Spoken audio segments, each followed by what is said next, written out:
श्री जी का जो स्वरूप है, जो सौंदर्य है, उसके लिए क्षमता भी तो चाहिए देखने की। भगवान श्री कृष्ण के चरणों से जो तेज निकलता है वो शास्त्र सूर्य कोटि संप्रभा, हजारों सूर्यों के, करोड़ों सूर्यों के समान तेज।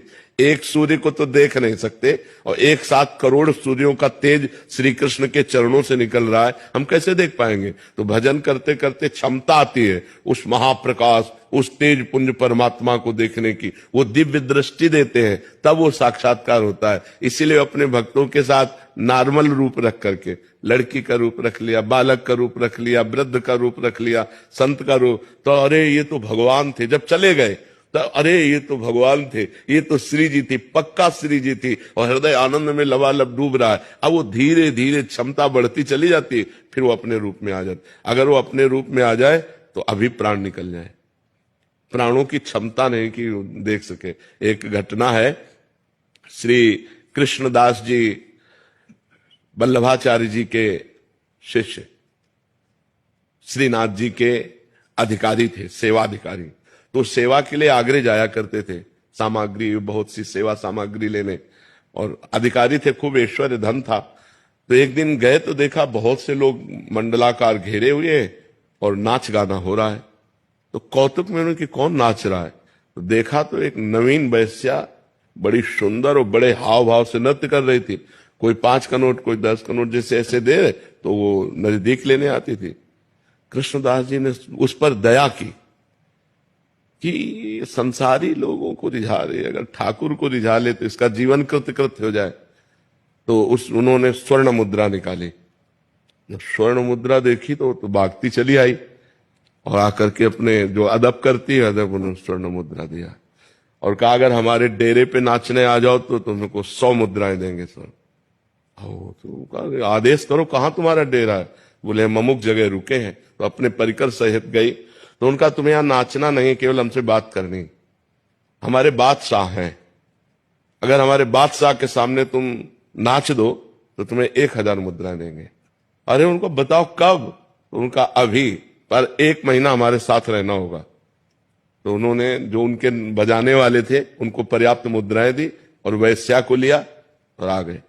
गिरिराज जी में जब ये हुआ कि कृष्णदास भंडारी जी, अधिकारी जी वैश्या को लेके आए तो सब गलत सोचने लगे।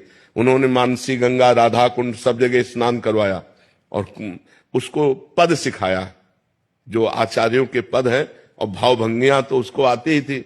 और एक दिन 1 महीने के बाद फिर ले गए, बोले आज अपने बादशाह के पास ले चलना हो, वैसे ही अदब से करना जैसे बादशाह से किया जाता है। श्रीनाथ जी गिरिराज जी में विराजमान थे, श्रीनाथ जी के सामने गए और देखो कहा क्या, आगरे से हम आपकी सेवा की वस्तु लाते हैं, इस बार ये सेवा की वस्तु लाए हैं, आप इसे स्वीकार करो। जे उसने जोहार करके प्रणाम करके और पद गाया और नाचा, और नाच करके जे ही ऐसे किया ते ही श्रीनाथ जी अपने रूप में, बस रूप देखा धड़ाम से गिरी, मर गए।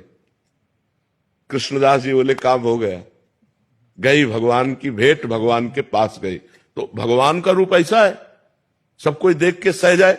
दिन रात भजन करके कष्ट सहते हुए जब हृदय धीरे धीरे धीरे धीरे धीरे, तो भगवान दिव्य दृष्टि देते हैं। देखो अर्जुन पास रहते हैं, भगवान श्री कृष्ण के साथ खाते पीते हंसते मजाक करते हैं, लेकिन भगवान का स्वरूप जो है वो नहीं जानते।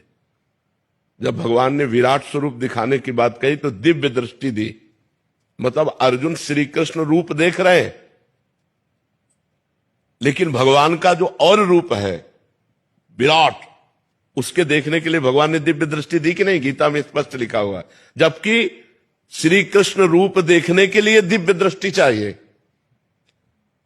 जो श्री कृष्ण रूप अर्जुन के सामने है उसे देखने के लिए हमको दिव्य दृष्टि चाहिए, और अर्जुन जी उसे देख रहे हैं ऐसे ही।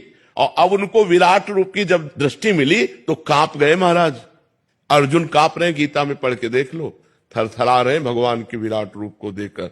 तो जो साक्षात्कार है वो दिव्य दृष्टि से होता है। इसीलिए भगवान अपने भक्तों के साथ लीला करते रहते, छुप छुप के किसी न किसी रूप में आकर उनको दुलार कर जाते, उनको प्यार कर जाते, और बाद में अनुभव कराते कि यार ये तो भगवान है।